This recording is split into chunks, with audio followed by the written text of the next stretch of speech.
Некоторое время назад, еще в мае, президент Саакашвили сделал заявление о том, что якобы Вануату отозвало признание Республики Абхазия.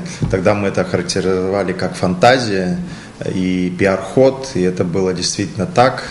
В этот раз на сайте МИД Грузии появилась информация о том, что представитель Вануату в ООН господин Калпакас и посол по особым поручениям Грузии подписали соглашение об установлении дипотношений между Вануату и Грузией.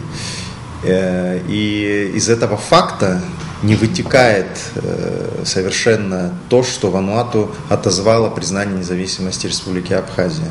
Понимаете, отзыв признания и вообще разрыв дипотношений осуществляется посредством издания официального нормативного акта, исходящего от высших органов государственной власти. По линии исполнительной власти Республики Вануату, офиса премьер-министра, никаких уведомлений и никакой информации о том, что в Вануату есть планы по разрыву дипломатических отношений с Республикой Абхазия, мы не получали. И, конечно, может быть все в жизни, тем более вы прекрасно понимаете, под каким давлением находятся страны, признавшие независимость Республики Абхазия. Им угрожают, их пытаются подкупить.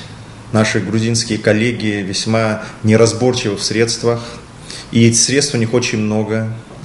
Но мы полагаем, что те страны, которые признали нашу независимость и которые по-настоящему являются нашими друзьями, не купятся на на разного рода стимулы и приманки, которые используются Грузией и ее союзниками.